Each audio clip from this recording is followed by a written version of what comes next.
One thing I wanted to ask you, and this, not to go kind of dark right away, but we all walk through Ronnie and Darren, Yeah. and I believe that didn't you have to, weren't you the one? And again, I hate to go to a very sad place, but I just had so much honor and respect for you in that I believe you were the one that actually had to go to the site. Was that right? Is that my history right?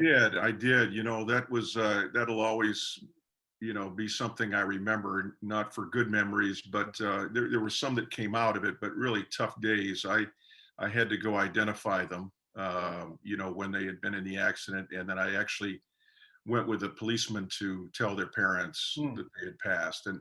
And to this day, I've told this story a few times. When I went to Ronnie's parents, and Ronnie had a great family and what a great young man. I loved coaching him. Mm-hmm. And I looked in the window, and his parents were watching TV and just laughing, out loud. And I thought, in 10 seconds, I'm going to tell them that their son's passed. And Wow. so, to this point in my life, and probably will always be the hardest thing I've ever done, Wow. is to walk up to that door and to tell them that Ronnie had been in an accident. So Yeah. yeah, and then all that happened after that, there was a lot of healing, Mhm. and people coming together. And it was, of course, it was a great thing that the coaches in the conference actually decided they wanted to have a Ron Holmes Award for the best player in the conference every year.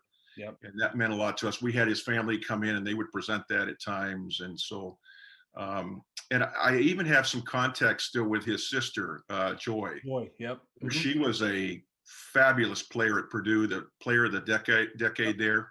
Yep. And if people don't know, her son is Mhm. Gary Harris, who Right. plays for the Denver Nuggets. Nuggets starts for them, and so I've sent her a lot of pictures of Ronnie, and we just don't talk a lot, but we've stayed in touch. Yeah. Incredible family. Ronnie lived right next door to me my sophomore year. So I had Chris Maston as was my roommate for Yeah, and then Ronnie and Darren were right next door in the old dorms, and then we had Shu and Bill Hines were next to them, and Van Fossen and Wells were next to them. So that was kind of our row, and my weekends were pretty boring because they were always all gone, right. but man, I love Ron and Darren, and there's no, and many people that know me, I've talked about him so many years since then. The fact that no greater impact, and I think you probably remember this, his funeral or his visitation. The line was out the door and around the Right. block. We were Right. 2 hours late. My parents came down to take me because I was pretty distraught. That was really really hard, and Yeah. my parents came down. We got lost, and we finally got there like 2 hours late, and the line was still out the door down the round and around the block. Just an impact of what an incredible impact he was, and Darren as well. Like, Yeah.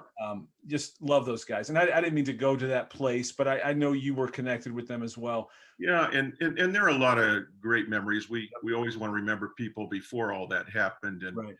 I love Darren, and Ronnie was, he was somebody that really helped a new coach Yep. get adjusted.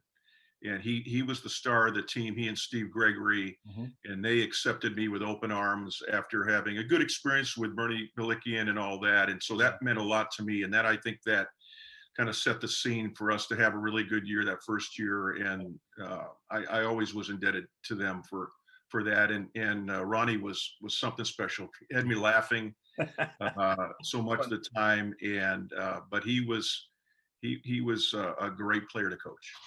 And he loved everybody the same. Didn't matter who you were. He loved everybody the same. Just Yeah, and I can remember him befriending, just kids that would come in the gym, and people that a lot of other people didn't give much time to. And Ronnie never met a stranger. nope. Yeah, And that taught me a life lesson, Coach. It really did. It really, really did. I learned a lot in his passing. I learned how you treat people, yeah, and I've taken that with me the rest of my life. And the same with Darren, both of them. But so let me ask you this, and I definitely want to get into where you are today and what you're doing. But let me ask you one more question. What was it like as a coach? How do you take a team in a moment like that and then find a rallying point? Like, how do you bring a team together as a coach? Because I coach a little bit myself, but I'm always intrigued by how coaches handle adversity. And that's the ultimate adversity right there, is to lose your star player in a tragic instant moment. How do you go from that to get your team back together and really become a family?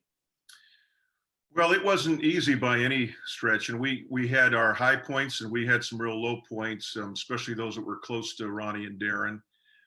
We spent a lot of time praying Yeah. and meeting together and just kind of talking through it. And every once in a while, we'd have to kind of talk through it again. Mhm. And of course, even expectations changed on what kind of season we would have when you lose somebody like Ronnie, Right. because we had lost Steve as well to graduation, Yeah. and so we were just a different team. But I really admire those guys. I think we pulled through it. It wasn't always easy, but you have to just let them grieve. Yep. And then at times you had to put it aside and say, hey, we got a game to play. Let's Mm. stick together. And a lot is they say many times, it can either destroy a team or it can bring a team together. And I think more so it brought us together. I won't say that, we had our moments where it was pretty tough, Yeah. but I'd say overall that group really came together. Yeah. Well, and I think it's a credit to your leadership, because they're going to look to you as that almost a father figure in that moment. Like, none of us knew what to do. None of us had ever, I don't think most of us had never experienced something like that, especially so quickly. And so, as a campus, we were hurting, but I can't Yeah. imagine a team. And, Yeah. you did a great job. And Well, I remember coming back from, when everybody kind of found out that it happened, and I came back to my house.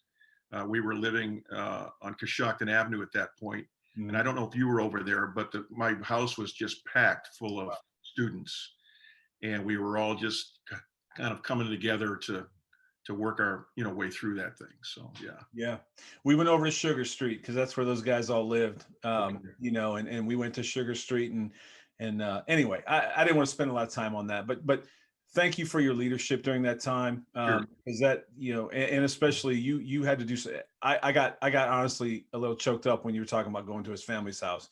Hmm. I can't imagine what that's like, and that's Hope I don't have to ever do it again.